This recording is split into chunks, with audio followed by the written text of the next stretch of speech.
ଆସନ୍ତା 17 ତାରିଖରେ ଲୋକାର୍ପିତ ହେବ ବହୁ ପ୍ରତୀକ୍ଷିତ ପୁରୀ ଶ୍ରୀମନ୍ଦିର ପରିକ୍ରମା ପ୍ରକଳ୍ପ।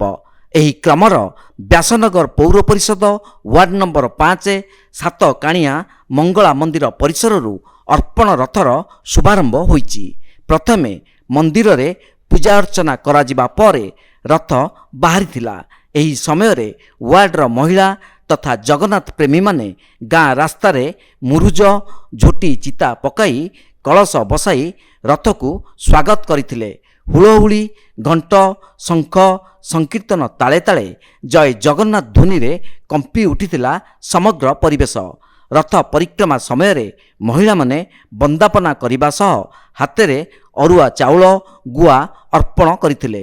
ପୌର ପରିଷଦର କାଉନସିଲର ସଭ୍ୟା ମୋନାଲିସା ସାହୁଙ୍କ ନେତୃତ୍ୱରେ ଅନୁଷ୍ଠିତ ଏହି କାର୍ଯ୍ୟକ୍ରମରେ ବିଧାୟକ ଅଶୋକ କୁମାର ବଳ, ପୌର ପରିଷଦର ଉପାଧ୍ୟକ୍ଷ ସୁଭାଷ ଚନ୍ଦ୍ର ବଳ, ଜିଲ୍ଲା ମହିଳା ବିଜେଡି ସଭାନେତ୍ରୀ ସବିତା ରାଉତ, ବିଭିନ୍ନ ୱାର୍ଡ କାଉନସିଲର ଓ ପୌର ପରିଷଦର ଅଧିକାରୀ, କର୍ମଚାରୀ ଓ ବହୁ ଜଗନ୍ନାଥ ପ୍ରେମୀ ଯୋଗ ଦେଇଥିଲେ।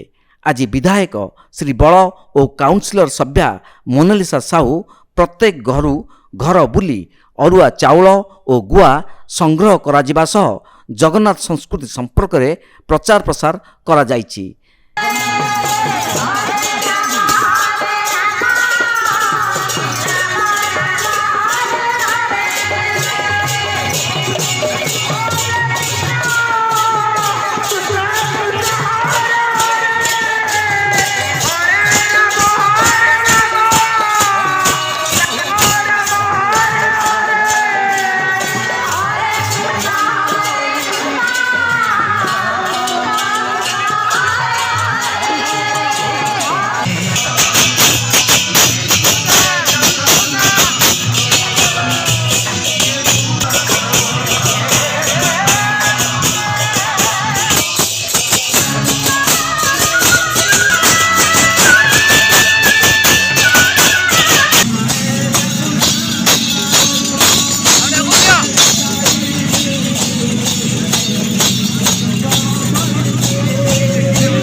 ବ୍ୟାସନଗରରୁ ଜ୍ୟୋତି ପ୍ରକାଶ ଭୂୟାଙ୍କ ରିପୋର୍ଟ, ତୀର୍ଥକ୍ଷେତ୍ର ଲାଇଭ୍।